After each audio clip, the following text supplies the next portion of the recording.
Good morning, All right. everybody.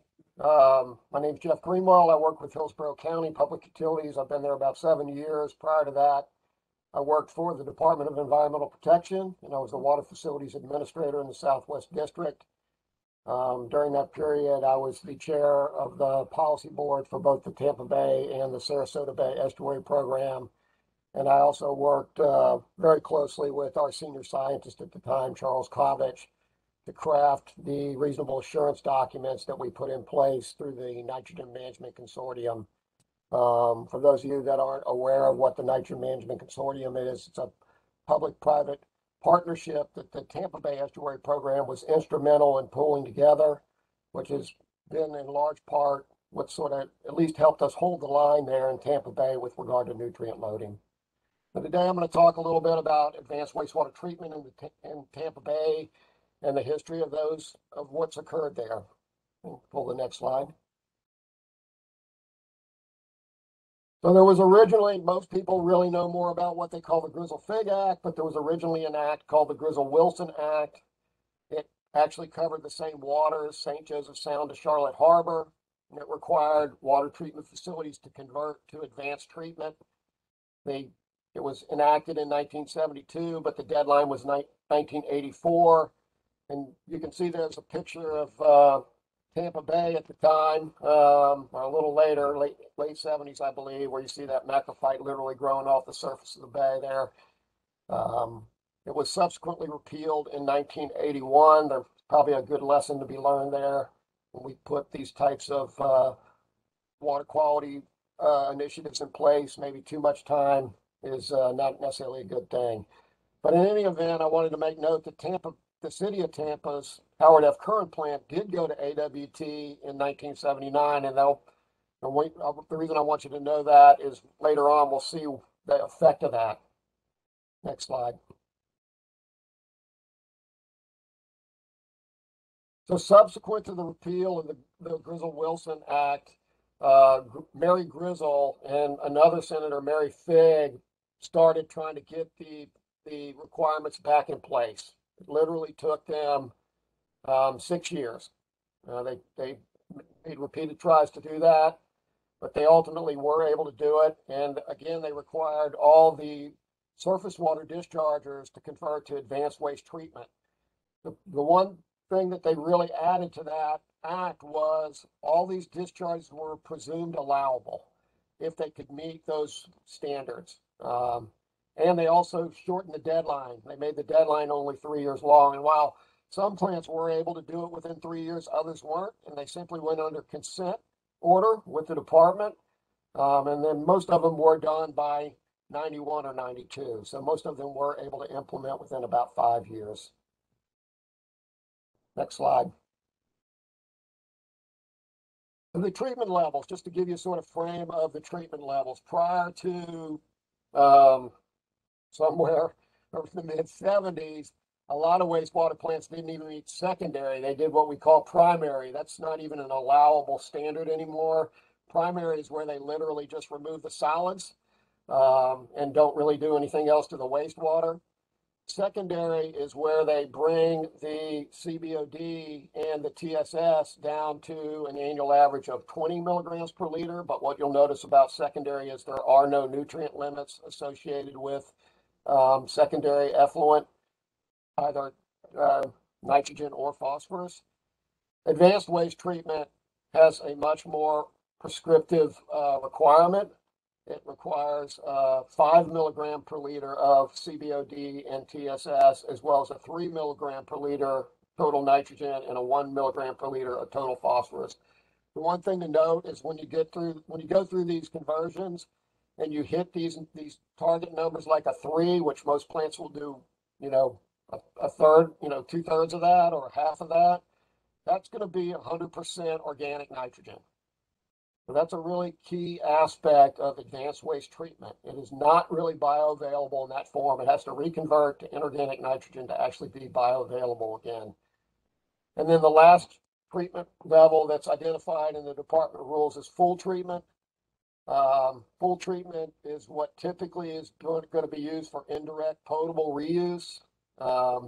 You can see those standards are even more restrictive. You have a total organic carbon requirement. You have a total organic halogen requirement, as well as a TN limit that's actually above advanced. And you're also required to meet primary and secondary drinking water standards. Next slide. What goes along with these treatment requirements is also disinfection requirements. In the case of advanced waste treatment, high-level disinfection is required. As well, that's also the same requirement that's required for public excess reuse. And what you can see there is essentially you're not allowed to have any fecal coliform as a general rule. However, you are allowed to have 25% of all samples with less than 25 colonies per 100 mil. Basic disinfection is what you typically have with most percolation ponds or restricted access spray fields. And intermediate disinfection is something that's allowed for some surface water dischargers, but not those that occur in Grizzle Fig waters. And full treatment, full disinfection is when you don't actually, you not only are not allowed to have fecal coliform, you're not allowed to have total coliform. It reverts back to the drinking water standard. Next slide.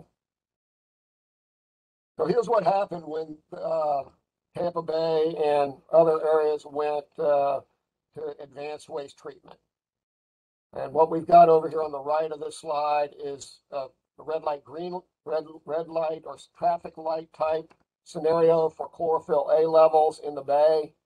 The chlorophyll A levels set in the bay for this demonstration are actually below what chlorophyll A is required by the state, because they were set prior to those rules. You can see that as a result of this, we have a significant decrease in chlorophyll A. I'll point out again that 1979 year where basically Tampa went AWT in 79, and within a couple of years, Hillsborough Bay, which is where the city of Tampa discharges, starts to go yellow. They do sort of fluctuate back and forth between yellow and green. There were other dischargers into that bay segment that had not gone AWT, which may be the reason we don't see it go fully green. You then see where Grizzle Fig came along and was basically fully implemented between 1990 and 91, 92. You start seeing all of those other bay segments go yellow and then subsequently go fully green with regard to chlorophyll A. There was no question there was a significant increase in water clarity. And then, as a result of that clarity and the decrease in nutrients, we see significant seagrass recovery. Next slide. And here is that seagrass recovery. You can see that our counts prior to the Grizzle Fig Act of 1987 are a little more intermittent. We do have that 1950 standard that we had set, somewhere around 39,000 acres. That was the seagrass coverage recovery goal. But what we clearly can see is subsequent to the implementation of Grizzle Fig, our numbers go up. Starting in and around the low 20,000 plus acres, and then resulting in up to 40,000 acres. You can see a dip here or there. I'm not sure how many of y'all remember, but in 97, 98, we had a significant El Nino event, then followed by a pretty significant drought in 2000, 2001. And you can see that sort of dip in seagrass there. I'm not sure beyond those two things what that correlation is truly attributable to. Then subsequent to that 99, 2000 drought, you see the recovery numbers go straight up. Now, the provisional data is suggesting we've had a slight dip again in 2020. Most of that appears to be in Old Tampa Bay, which has some circulation issues. Next slide. And that's pretty much it. I'm here to answer any questions about wastewater treatment and or any about what the slide showed. Thanks, Jeff. Excellent presentation. I mean, that's a great example of how regulatory measures can improve water quality and improve habitat. So that's an excellent demonstration. Do I have any questions from the management committee? You can either raise your hand or go ahead and speak at this time. Sorry, James, this is Claire. I have one question. So did you have any other programs that were running alongside of this, like a septic to sewer conversion, that type of thing? No, not at that time. There were no other programs that ran side by side with this. So you can really attribute those successes to this program then? It's certainly, that correlation certainly would suggest that those changes were the cause of that recovery, yes. I mean, correlation's not always causation, but in this case, there wasn't really anything else happening that would have shown such a stark change. And overall, a lot of outfalls were eliminated or consolidated, and then those plants went to advanced waste treatment. The city of Tampa went to advanced waste treatment. You know, we're talking about millions and millions of gallons a day that in many cases was no better than primary, going to those pretty significant changes in treatment level. I do think the reason you don't see an initial rebound, like an immediate rebound, is probably because you had a lot of nitrogen in the soil column, basically, that then subsequently got released over the next few years. And I personally believe that's one of the reasons that Old Tampa Bay continues to sort of struggle, because its hydraulic circulation is so limited relative to the other 4 bay segments that were shown. Okay, thank you. Thanks, Claire. Great question. Do we have any other questions? Yes, James. Dave Hutchinson, Sarasota Manatee MPO. Yeah, go ahead, Dave. Great presentation. I have a question and then a comment.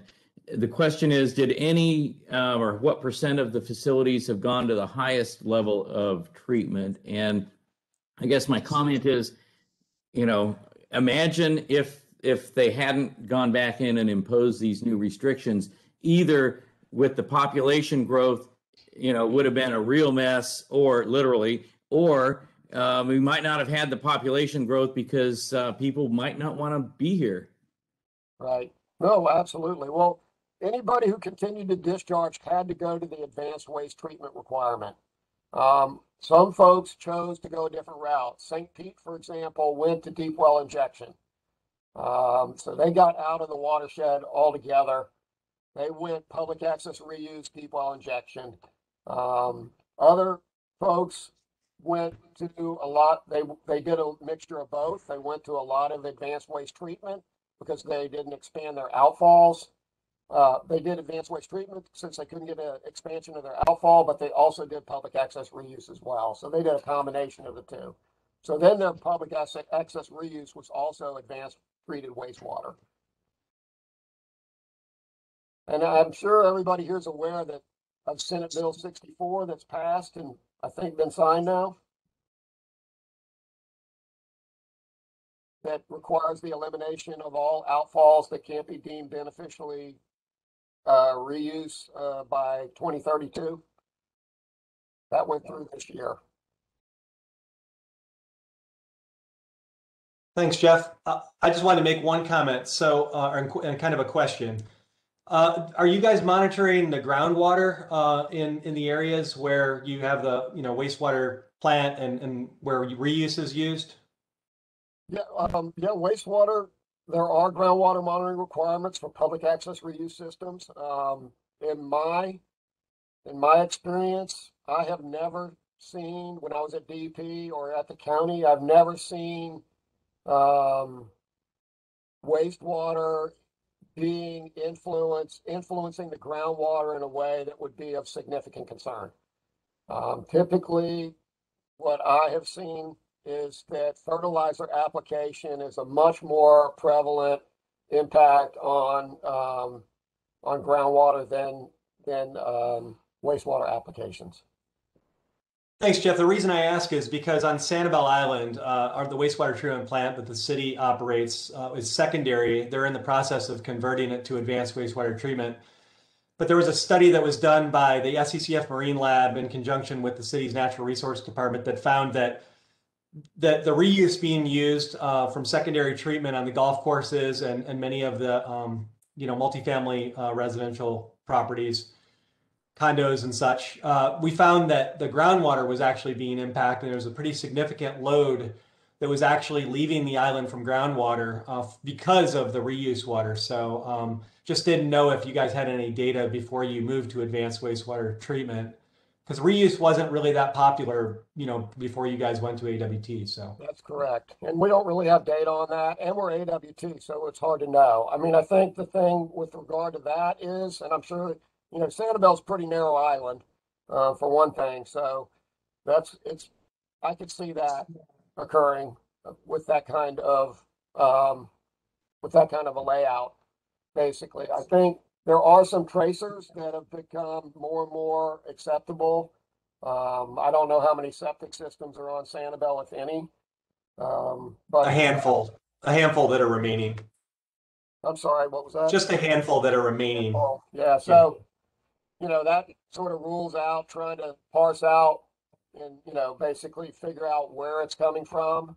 But there are still, you could look for there are several different tracers that you can use.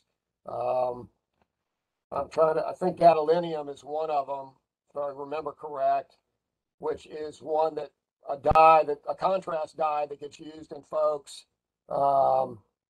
when they have certain tests done, basically at the hospital. And if that's showing up, then it's probably coming through a wastewater treatment plant.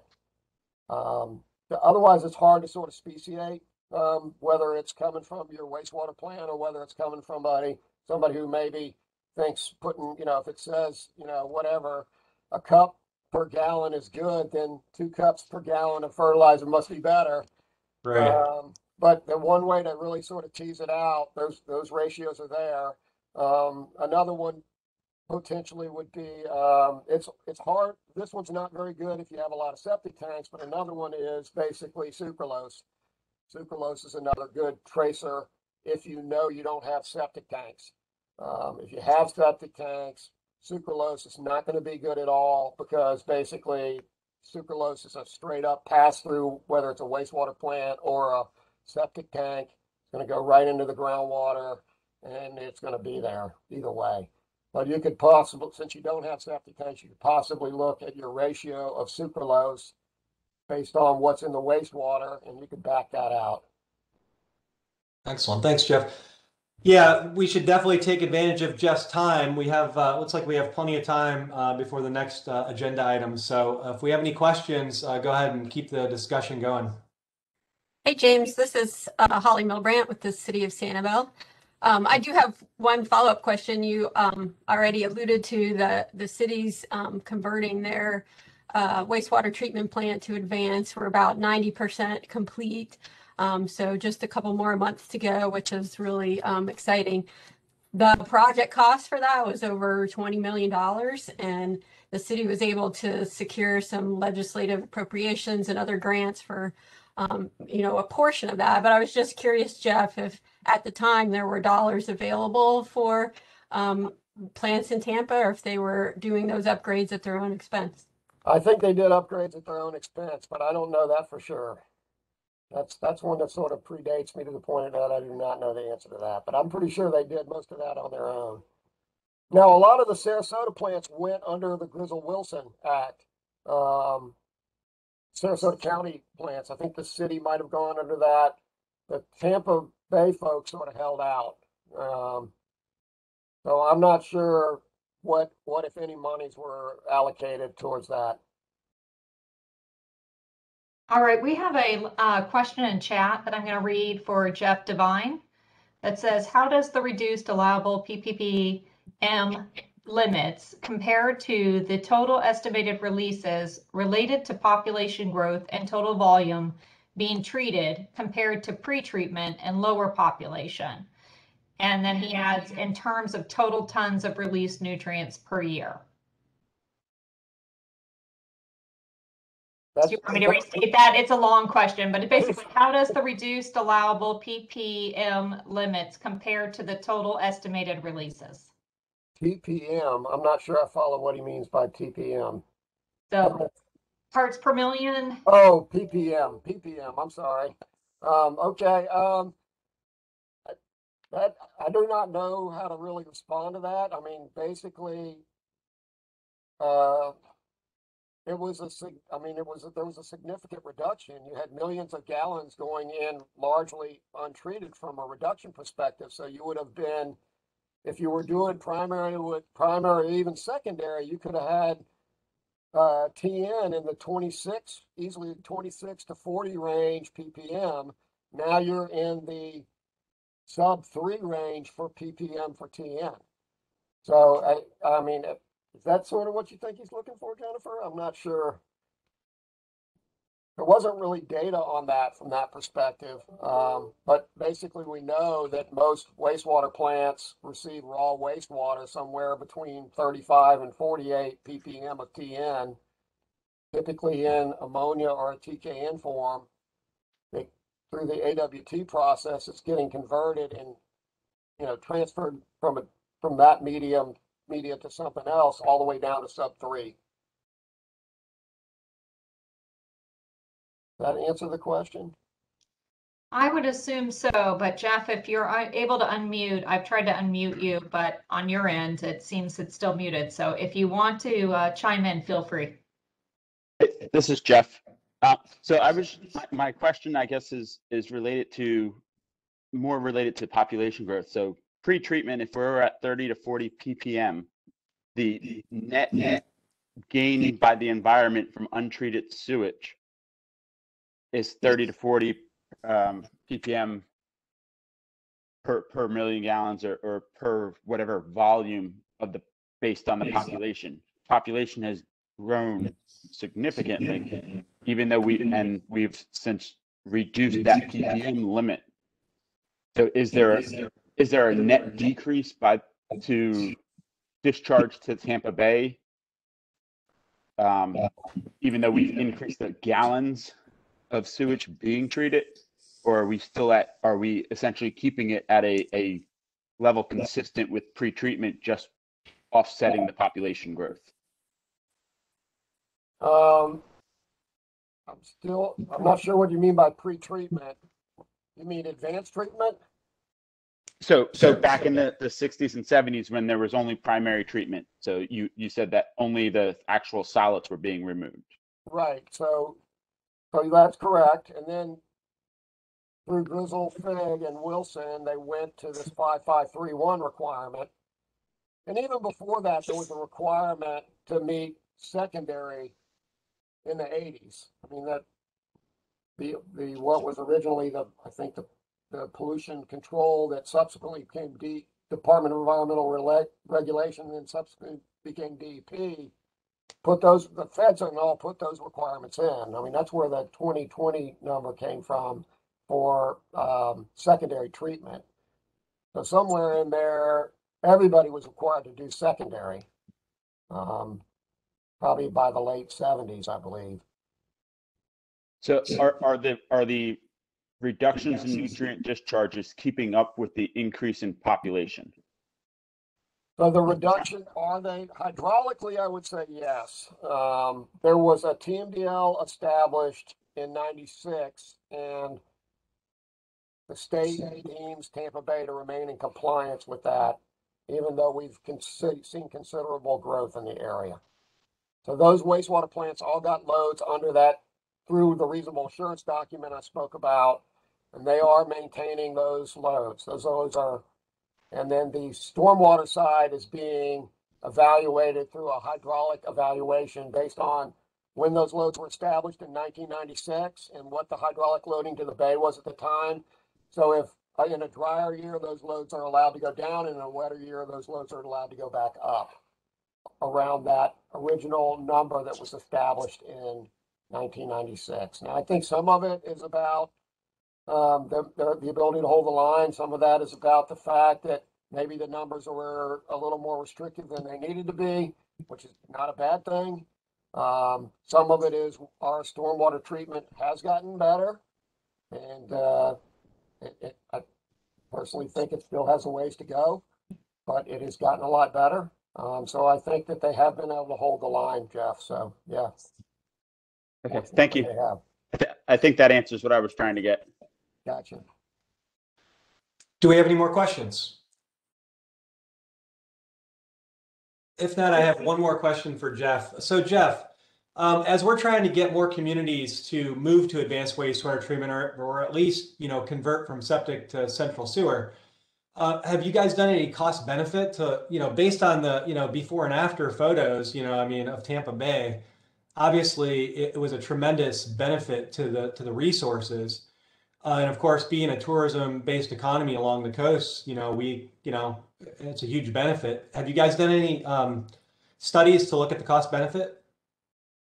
The estuary program has done an economic evaluation. I believe they used Eckerd College to do that. And Okay. Sarasota Bay Estuary Program has also done an economic evaluation. I would highly recommend that.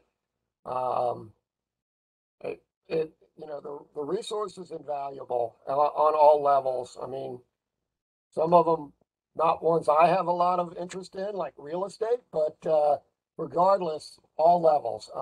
So I think those are studies well worth doing. They resonate with a lot of folks in a way that they wouldn't with me. I'm an environmental engineer, so they're not, that kind of stuff doesn't necessarily resonate with me. I see the resource, the value of the resource in a different light, but they certainly resonate with other folks in a manner that allows a placeholder to have these kinds of discussions and sort of forward that initiative to get better treatment, to get those conversions in place.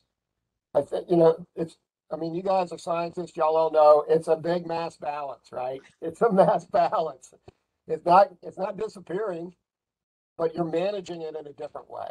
And so certainly when you look at, if you were to look at septic to sewer, particularly in proximity to sensitive water bodies, I'm not seeing cost benefit analysis on it, but it's got to be up there. A little bit different than if you're doing septic up on the Lake Wales Ridge, where your groundwater is 200 feet deep, and you're probably not near much of anything. But if you're down in an estuary where your water body might be, 50 feet from your septic drain, that nitrogen is pretty much going straight in. There's no conversion in the septic tank.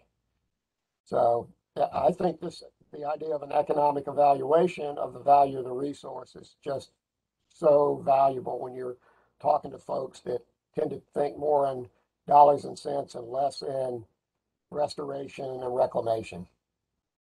Excellent. Thanks, Jeff. All right, last call for questions. All right, seeing none, I want to thank you, Jeff. Excellent presentation, great discussion, and we really appreciate you taking the time to speak to us today.